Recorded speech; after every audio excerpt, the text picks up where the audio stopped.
Hey guys, so I just watched the video that Sega Lord had put out for basically 42 games that he would put on a Master System Mini. He talked through a little bit about the success that Sega had had with the Mega Drive Mini not that long ago, and he put together a bit of a list of 40 games plus 2 bonuses for the Master System Mini. I thought I'd just do a quick VR on this, a quick response, and I wanted to pick 10 games that I would include. Some of them were the ones he included as well.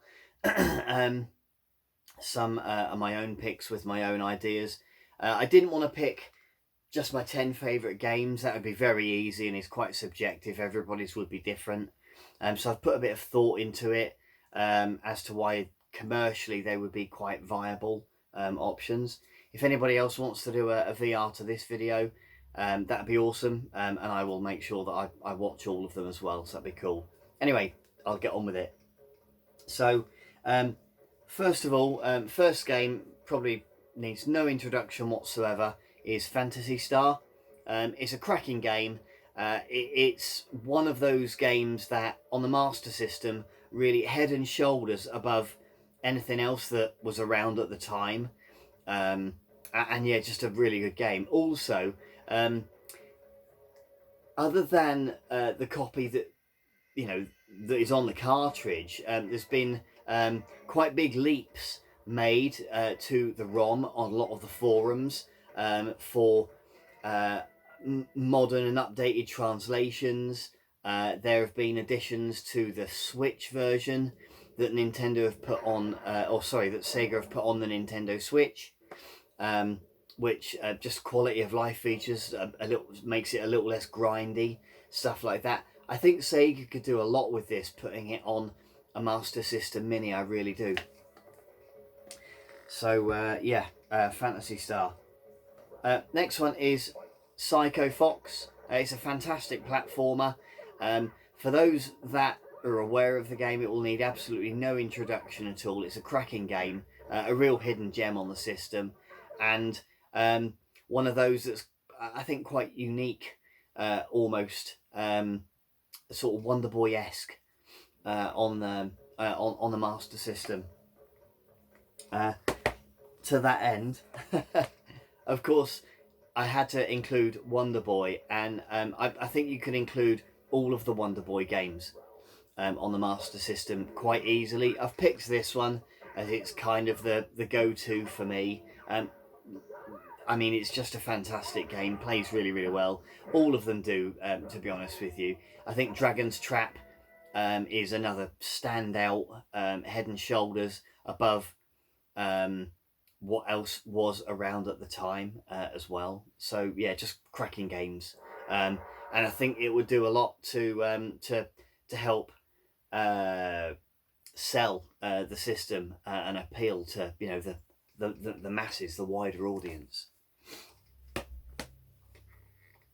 So we've got Outrun, which is a fantastic racing game. Looks phenomenal on the system, and arguably, has the best music on the console. Full stop, in my opinion. Probably does. Yeah, it's a fantastic game. It's quite difficult, but I remember beating this for the first time only a year or so ago. As a 40-plus-year-old guy, still felt absolutely awesome finishing it for the first time. So the next one is Master of Darkness. It's a corking game, absolutely phenomenal. Again, it's one of those that Sega came up with. It was kind of their answer to Castlevania, and I think Castlevania, as big as it was over in the US, for people to potentially get a taste of something that was built to compete with that is very similar to Castlevania. I really think a lot of people sort of missed out on the game. They might not even be aware of the game, and I think it's a real shame, because it's such a well done game, and yeah, it's just brilliant. I really like it. If you've not tried Master of Darkness, then do. Absolutely do. It's fantastic.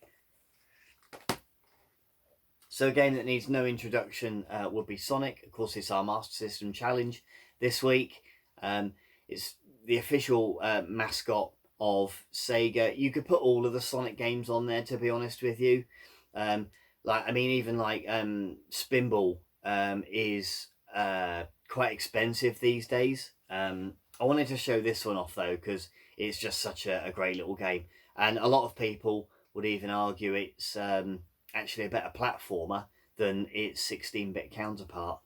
I was mindful, I didn't want to reel off too many of the real big hitters that I've got, although it would, it goes without saying, it'd be fantastic for Sega to be able to give people the chance to try some of the rarer, more expensive Master System games, like your Masters of Combat, your Home Alone, stuff like that. Not everybody wants to spend £200-300 quid on a game to sit on a shelf, So, yeah. Ninja Gaiden, absolutely phenomenal game, and it's a franchise that a lot of America will be familiar with anyway from when it was on the NES. In my opinion, the Master System version is superior. It is a different game. And I think it would give people that are more familiar with the Nintendo version a slightly different look on the same franchise. But like I say, it's a different game and it plays very differently. It does look phenomenal and plays really well on the Master System. Honestly, it's got no right looking as good as it looks as well. So yeah, really good game. I definitely include Fantasy Zone. It's a stone cold classic on the Master System. It's a heck of a lot of fun. It is quite tough. It's quite tricky. But hours of fun, and it's got a lot of replayability. You can play it over and over and over again, trying to just get that little bit further every time. Once you've mastered it, you can then keep going to try and just beat your score as best you can. So yeah, really good game. So that's 8 so far. 2 more to go. These 2 are kind of curveballs really, and just ideas. So the first one I'd potentially suggest would be Street Fighter 2. It is a brilliant port for the Master System, considering what Tectoy did to get this on the Master System and to get it running. Yeah, it looks really, really good. A lot of people won't even be aware that the Master System has a port for Street Fighter 2, and it would have that, I think, just strike that interest to think, okay, let's have a look at that. But also, because it just looks and plays so well, I think it would pull people's curiosity from that factor as well. Absolutely, I do. So yeah. And then lastly, I'd probably include Flight of Pigorus. Now, it's a homebrew. I've no idea whether or not Sega would even do that. No idea. It's a fantastic game though, and I think it would just be a really nice bonus game for them to include on it, to give the homebrews, the creators of these modern homebrew video games that are still being made even today.